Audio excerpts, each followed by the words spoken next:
Ja, herzlich willkommen zur neuen Ausgabe SI Talk. Bei mir eine neue Company, Ansley. Er will uns jetzt mal erklären, was die Company macht. Ich habe keine Ahnung. Das ist also ein perfekter Start für eine neue Company. Well, thank you to have time.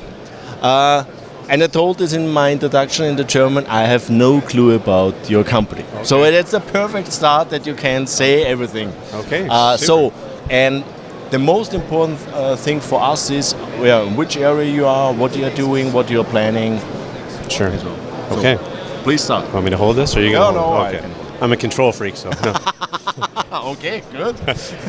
Hi, I'm Will Ansley from Satori Resources, and we are looking for, we're exploring for gold in the prolific Flin Flon, Manitoba mining camp, which is a well-established mining camp. It's an interesting town because it straddles the border between two provinces in Canada, Manitoba and Saskatchewan. We're on the Manitoba side.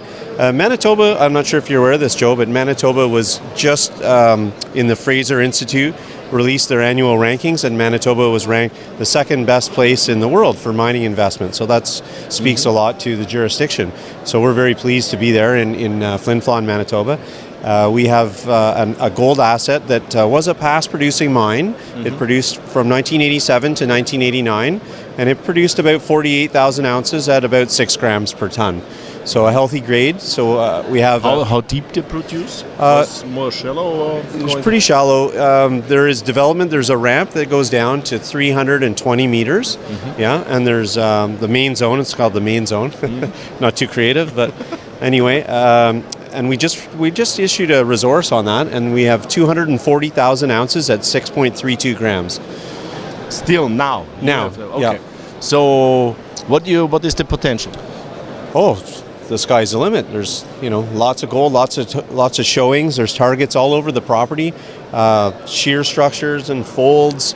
And so that's where we are now. We're about to start another drill campaign. We ran a small drill campaign last year. We drilled 1,600 meters, and we had great intercepts. We had 13 grams over 10 meters. Wow. Yeah. So. And you drill from surface or from underground? From surface. Presently, it's the ramp is flooded. It's the property was on care and maintenance, and actually sat idle for decades. Really, there is a mill on surface. That did 500 tons per day. Well, 450 actually, but it's not working. It is not. No, it needs refurbishment, but the infrastructure's there, and you own this mill also? Yeah, we own it all. Okay, certainly. There's power to site that is a sufficient grade voltage to power the mill. A lot of people say they have power, but it's to turn on a light, not to power a mill. We have sufficient power load on site to power and operate a mill. There's a wonderful maintenance shop, and a dry, which is a place where the workers would go and get ready. You could have a shower there tomorrow at site. So nice road in, and we have tailings that was permitted. It would not take a whole lot to re-permit those tailings and start the mining again. So right now, we're focused on drilling and expanding the resources that we have. As I said, we just put out a resource of 240,000 ounces in the indicated category, which is, upgraded from the inferred category. It's a higher level of confidence. What are you planning then for this year? From how much meters you will drill and so on and so on? Good question. We are we just announced a financing, and we hope to raise $1 million. And for that, we will do 3,200 meters of drilling as soon as we can get started. Basically, the drill is on site, and so we just need to close our financing and remobilize the drill. So, and coming back to this mill thing, is it really in plan or your plan to refurbish the mill and bring it back to production, or is it your plan it's coming up to a certain level of resource and maybe look then for a partner or sell it, or what is the really plan? We are having a lot of actual interest in the company and the asset from other corporates, but right now we're focused on drilling and expanding our resource. If we could get it to 400,000 to 500,000 ounces, that would certainly trigger the production thought process, and what would it cost to refurbish the mill and engineer a restart of the mine. So that's sort of, we would need to grow grow our ounces probably to about 400,000 or 500,000.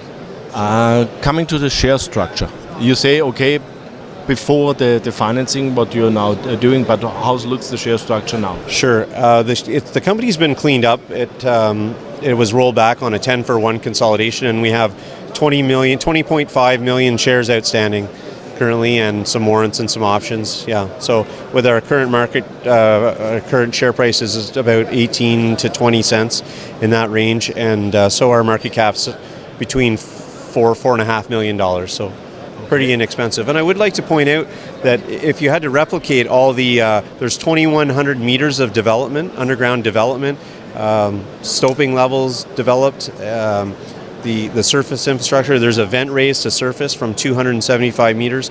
If you had to replicate all that and put the power in and the tailings, it would probably cost in excess of $30 million. Yeah, that comes. So there's quite a bit of value here. And of course, plus the ounces at a very high, robust grade of 6.3 grams. What was the reason why the mill shut down in the late 80s? They had an accident in the mill, and one of the ball mills became, the load wasn't properly secured, and it came off its moorings and actually went out the door, created a new door, if you will. Yeah. Luckily, there was nobody hurt, but that basically paralyzed the company, and then gold prices fell off. So, okay. But that gave us the opportunity to advance, to get the project and advance it. So we're incredibly excited about the opportunity to find more gold here. Yeah. Coming back, and this is my last question, is when you say how much or how you see you can expand this thing, is it limited? Do you see that the end of the structure, or you see maybe it's going really big? Not only to the 400,000, 500,000. Yeah, basically the zones are open in all directions, but in particular we've identified the mineralization in the main zone down to about 575 meters below surface, and that's the extent of the drilling. So in the area that we're in, the deposits tend to go. It's a very steep deposit, and these deposits tend to go down 1,500, 2,000 meters. They keep going. So. We should see more at depth, and of course it's open along strike, both west and east. There is also two parallel zones to the main zone, called the south zone, which is just south of the main zone, and then another one called the southwest zone, which is just offset and in front of the south zone, more south of the south zone. I didn't make those. Yes. Naming convention I can't take credit for, but at any rate, the mineralization is similar in those zones, similar grades and widths, and they've been traced down to 275 meters so far in the south zone and 200 meters in the southwest zone. So that's an incredible opportunity for Satori. If we can drill and expand those down to even to the 500 meters, that increases our ounces per vertical meter, which is a very key metric when you're thinking about operating a mine. Now my really last question. Do you see that when you're going down that the grade increase? No. Or you say it's more really on the same average? It's pretty consistent. The grades are pretty consistent throughout. Yeah, but 6 gram in average is great. There's a lot of company will be really happy when they have 6 Sure, gram. absolutely. And do you have any byproducts, or is it strictly gold? Wow. Okay, interesting. Well, thank you for this first interview what we have. Ja, das war jetzt das erste Interview. Die Gegend selber, Flin-Flon, ist extrem spannend, dieser bekannte Minenregion, und Sie haben sicher auch gehört in den Daten, durchschnittlich haben Sie jetzt über 240.000 Unzen schon bestätigt, bei 6,2 Gramm durchschnittlichen Gehalte. Die Region geht sehr tief nach unten, also diese Minen gehen in dieser Region teilweise über 1,5 Kilometer bis 2 Kilometer in die Tiefe. Ihr tiefstes Bohrloch ist irgendwo 575 Meter. nach wie vor in Mineralisierung. Ein nächstes Ziel ist jetzt zuerst einmal die Ressource zu erweitern auf 400.000, 500.000 Unzen. Dann würde das natürlich den Prozess, die Mühle, die sie bereits haben, die alte Mühle, die bis 1989 in Produktion war, auch zu überlegen, ob sie diese wieder reaktivieren. Das ist eine 500-Tonnen-Mühle, die sie mehr oder weniger wieder instand setzen würden. Das kostet natürlich deutlich weniger aus, wie man neu bauen würde. Er hat selber gesagt, generell, wenn man die ganze Infrastruktur neu bauen müsste, dann würde das ungefähr einen Wert haben von 30 Millionen $. Das ist schon eine Menge. Die Company hat momentan eine Marktkapitalisierung von gut 4 Millionen. Sie machen gerade eine Finanzierung von 1 Million, um das Bohrprogramm auch durchzuführen. Also von der Bewertung her extrem spannend und auch von den Gehalte extrem interessant.